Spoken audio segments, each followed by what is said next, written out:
This is a 400 Singapore dollar gaming mouse.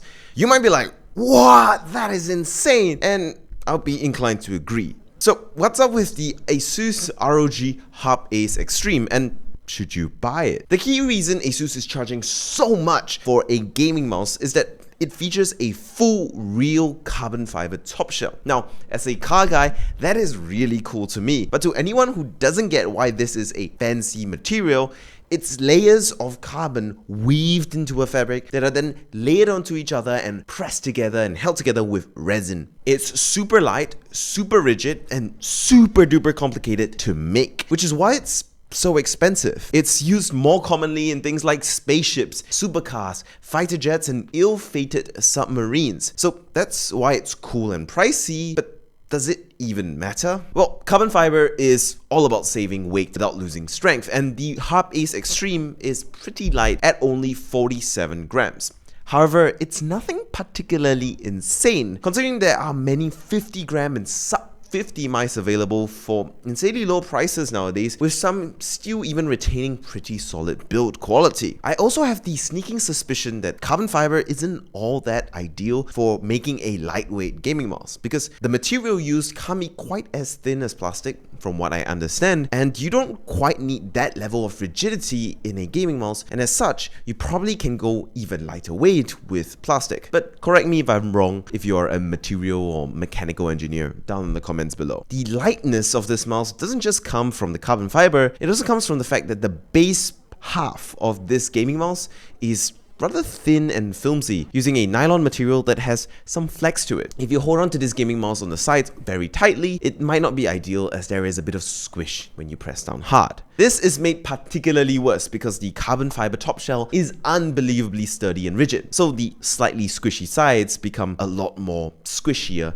in comparison. As for this newfangled carbon fiber material, I have to say that I kind of like it in terms of grip. It's as grippy as the Viper V3 Pro and has a texture that kind of feels in between a glossy plastic and a matte plastic, and overall you won't really need grip tape for the carbon fiber bits. The sides still retain the normal nylon plastic you find on other ROG mice, which you might or might not like. I personally find that it captures finger oils quite easily and gets a little slippery, so I recommend using the grip tape that comes in a box. Since we're at the top of the mouse here, the optical clicks are really crisp and really sharp, and they have a very unique, super consistent feel. It's got no pre or post travel at all that I can discern, which is impressive, and sideways wobble just simply does not exist. The clicks, however, are pretty light, and well, for me, I like it. For some, it might be a little too sensitive. I suspect that the clicks actually feel the way they do because of the carbon fiber material, because the whole click is made of carbon fiber, which means it's extremely stiff, allowing it to be more easily secured in place to prevent pre-post travel and wobble, and also feel more consistent since it's not flexing as much when you press and end on it, and as a result, the whole click goes down more evenly, making for a more consistent feel, and I have to say, I really like it.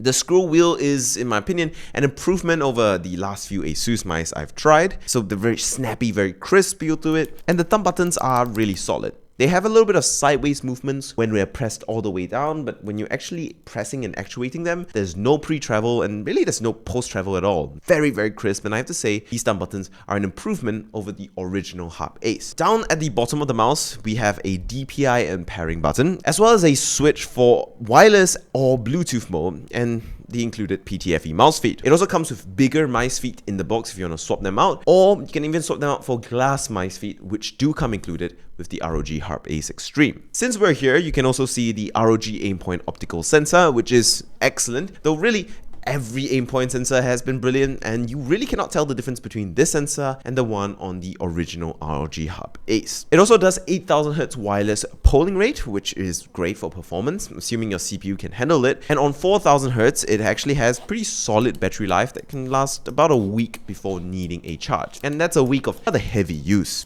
And last but not least, the shape. Now, usually I talk about this aspect first, and it's the most important aspect of any gaming mouse. But to be fair, it's almost identical to the original ROG Harpe Ace. It's slightly puffier overall, with slightly higher click height, but beyond that, it's darn near identical, meaning it will work for the same hands that enjoy the claw grip friendly Harpe Ace. And for more details on the shape, check that video out over here or here because I really don't want to rehash myself. But before you click off, let me give you my thoughts of this gaming mouse overall so you get an idea of my conclusion. The ROG Harpe Ace Extreme is really extreme. It's got beastly specs that are top of the line. The carbon fiber is really unique and makes the geek in me get all excited. But is it actually worth 400 Singapore dollars or 250 USD? I think the answer really is no. It's a cool item for those that love to flex or those that love to savor unique engineering. But let's be honest, its real purpose is to be a killer Halo product for Asus to showcase their engineering capability and prowess, to have something that's really impressive that has kind of a trickle-down wash-off effect onto the other products in the range, rather than it being a practical product for high sales volume that people will go out there and grab like hotcakes. It's simply too expensive for that. And I think it does a pretty darn good job at it. Can I recommend you buy one? If you're made of money, go for it. It's super awesome. If you're not, there are other practical gaming mice out there that you can consider, and even the original ROG Harpe Ace would do you plenty fine. Also, I really think Asus should do a Harpe Ace version 2 with the internal specs of this, but without the extravagant carbon fiber. And I also personally think Asus should stop using nylon, as it feels very oily and greasy on their gaming mice. They should just stick with the other plastics that other manufacturers use as well. And with that, thanks for watching. If you want to support my now unemployed but subscribing and interacting with the channel is all you need to do. It's free. Like, comment, those kind of things. I would really appreciate it. I need to make a living till I go to university.